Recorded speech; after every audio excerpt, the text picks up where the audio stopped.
The truth about Wahhabism. This is our topic for today, a very important topic. We must know the truth about Wahhabism so that we do not get deceived by the misleading lies propagated by the enemies of Islam. There are two questions we would like to ask from these propagators of lies. Number one, is there really a such thing as Wahhabism? Number two, is there really a new teaching in Islam carried about by the doctrine of Wahhabism, which is not to be found in the Quran and the Sunnah? What is the truth about Wahhabism? The word Wahhabism is deceivingly taken by the enemies of Islam from the name Abdul Wahhab, referring to Shaykh al-Islam Muhammad bin Abdul Wahhab, may Allah have mercy on him. He is not the founder of Wahhabism. He never called his da'wah as Wahhabism. He did not bring a movement called Wahhabism.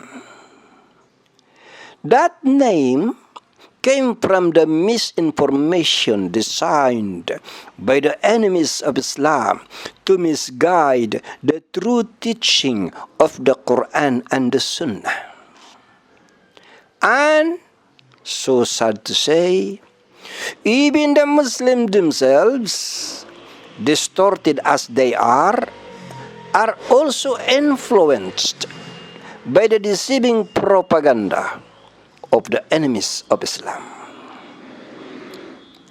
And they, the deluded Muslims, ignorantly call it also Wahhabism without knowing that this term was invented to destroy the true teaching of Islam brought about by Shaykh al-Islam Muhammad bin Abdul Wahhab.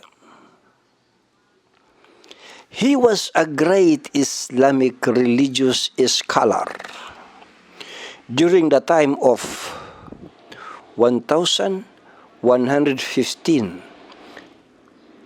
after Hijrah, or 1703 up to 1792 Gregorian calendar.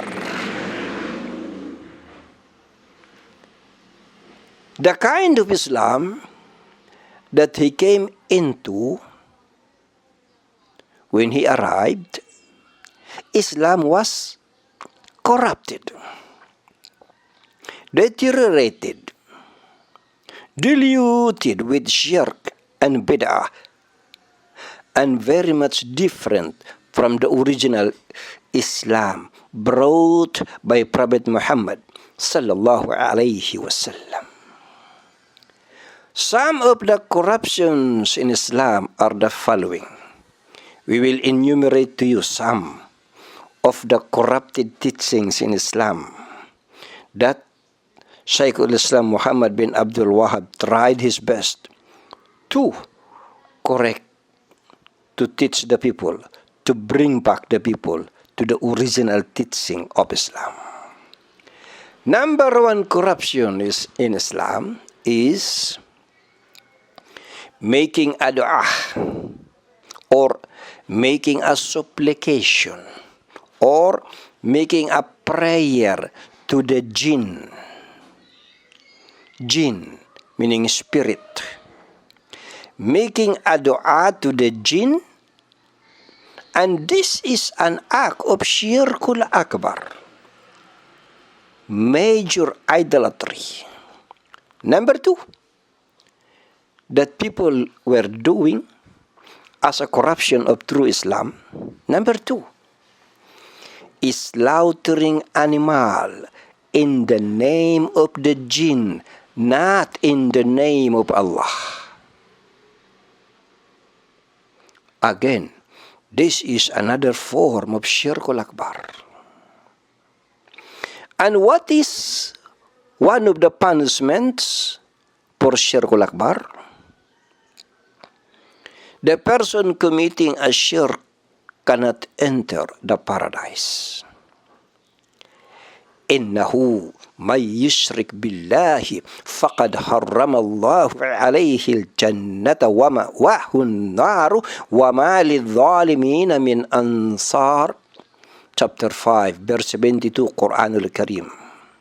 Verily, whosoever sets up partners in worship with Allah, then Allah has forbidden paradise to him, and the fire will be his abode. And for the Zalimun meaning polytheists and wrongdoers, and for the Zalimun, there are no helpers.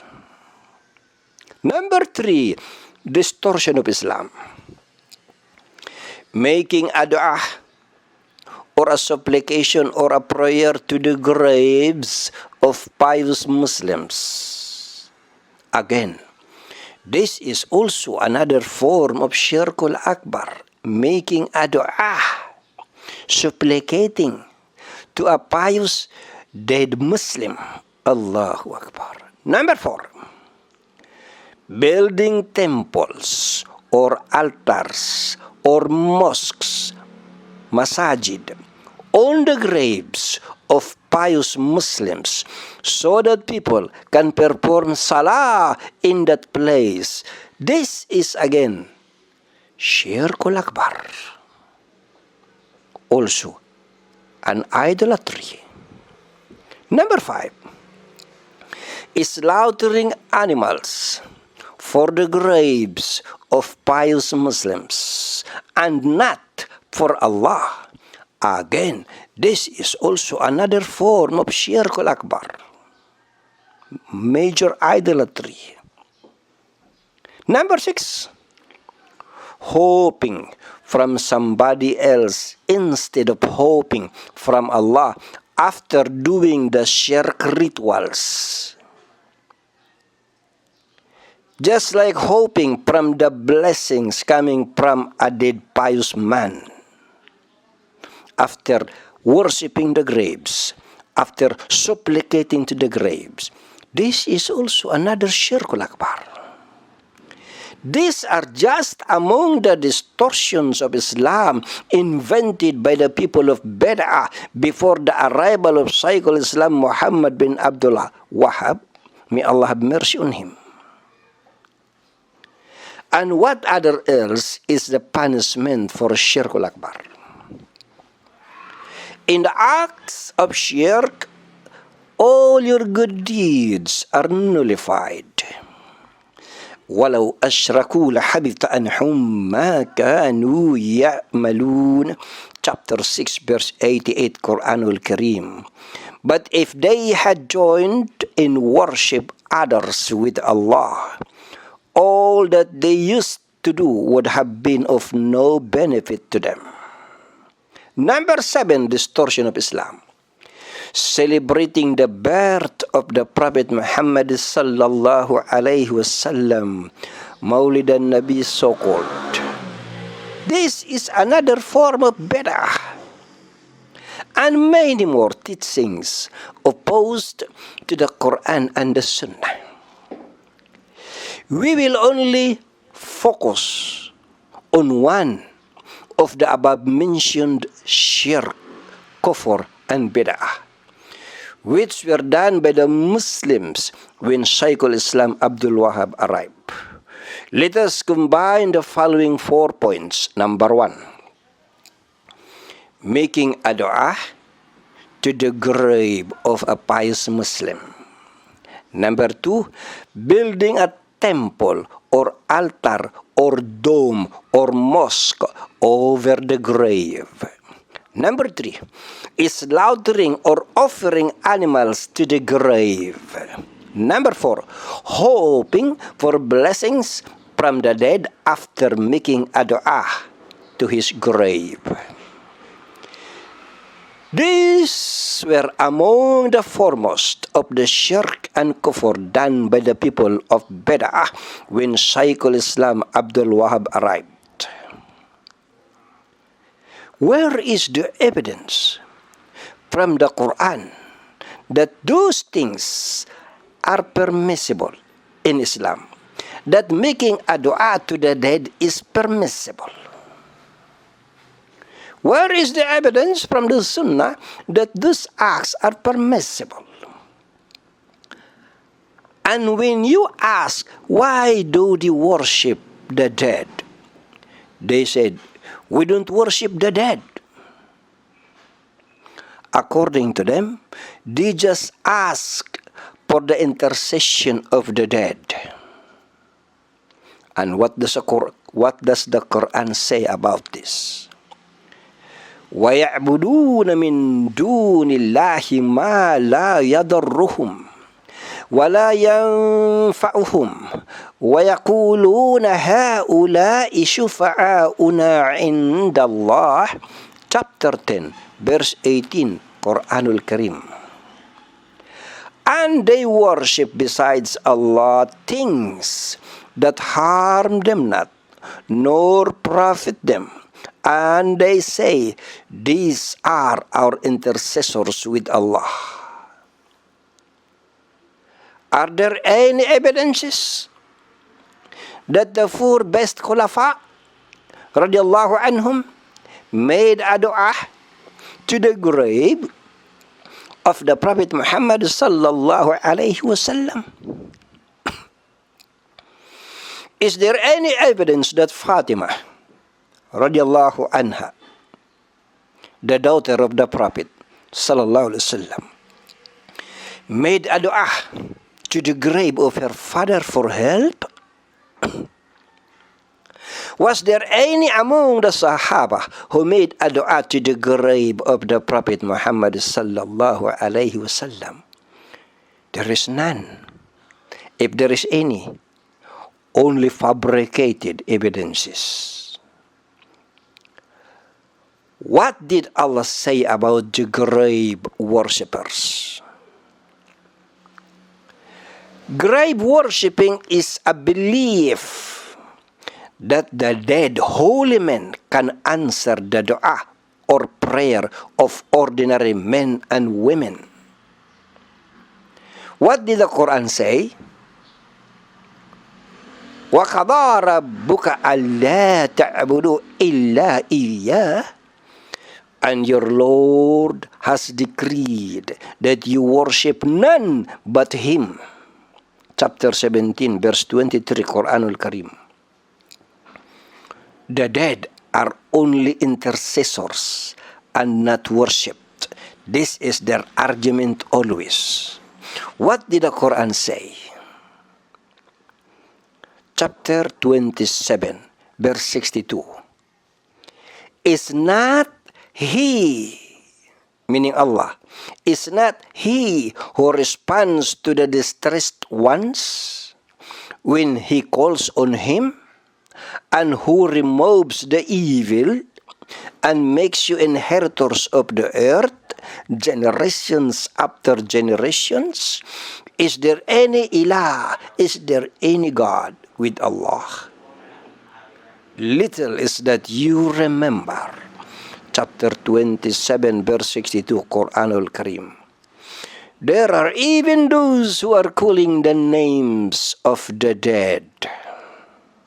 For example, they say, in front of the grave, they say like this, Ya Muhammad, or Ya Ali, or Ya Hussein, or Ya Badawi, or Ya Jilani, and many more. What did Almighty Allah say about this calling the dead ones? إِنَّ الَّذِينَ تَدْعُونَ مِن دُونِ اللَّهِ عِبَادٌ أَمْثَالُكُمْ. Verily, those whom you call upon besides Allah are slaves like you. Chapter 7, verse 194, Quran al-Karim. There are even those who make tawaf. Tawaf meaning circumambulating around the grave. There are even those who make tawaf around the grave, just like the tawaf done by the pilgrims in Kaaba. They ritualistically touch the grave. They do a ritual in kissing the grave. They rub their face with the dust in the grave, like what the Christians are doing to the Black Nazareth. They make sujood to the grave. They stand in front of the grave with absolute fear and humility, just like standing in front of Allah. Allahu Akbar. There are even those who shave their head and make a solemn oath in front of the grave. They are calling the dead. They are saying, "Oh, my master, I came to you from afar, so don't fail me." But what did Almighty Allah say about these people? وَمَا أَذَلُّ مِمَّنْ يَدْعُو مِنْ دُونِ اللَّهِ مَنْ لَا يَسْتَجِيبُ لَهُ إِلَى يَوْمِ الْقِيَامَةِ وَهُمْ عَنْ دُعَائِهِمْ غَافِلُونَ. And who is more astray than one who calls? And who is more astray than one who calls on besides Allah, such as will not answer him till the day of resurrection, and who are even unaware of their calls to them? Chapter 46, verse 5. What did the Prophet Muhammad sallallahu alaihi wasallam warn about this? He said, "Whoever dies making a dua to other people as rivals to Allah shall enter the hellfire." Our source, the most authentic hadith, Sahih al-Bukhari. And there are many more authentic hadith about the danger of grave worshipping. And these are just some of the munkars or evils being done by the people of Bid'ah.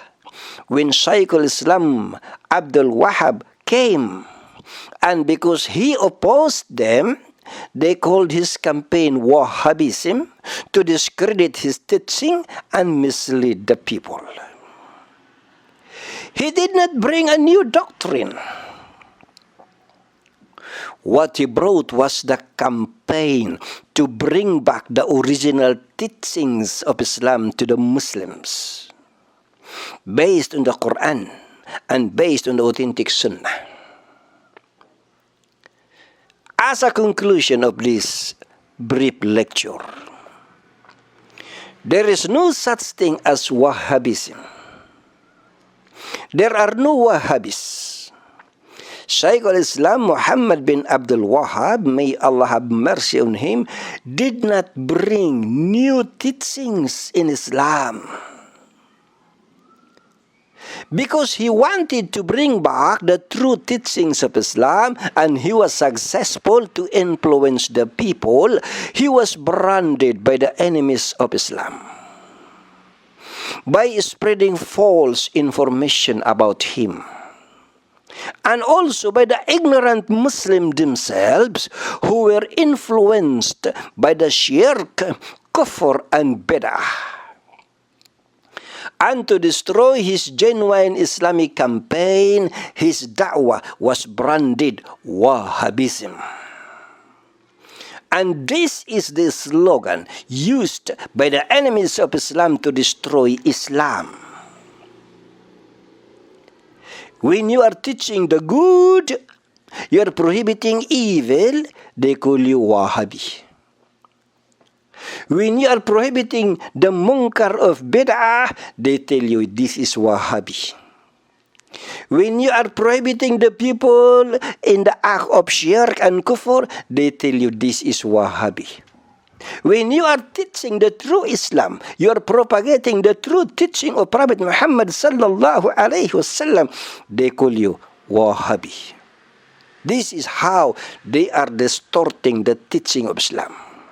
And the ignorant Muslims themselves are helping the enemies of Islam to destroy the teachings, the true teachings of Islam, by way of patronizing the propagating of the propaganda of Wahhabism.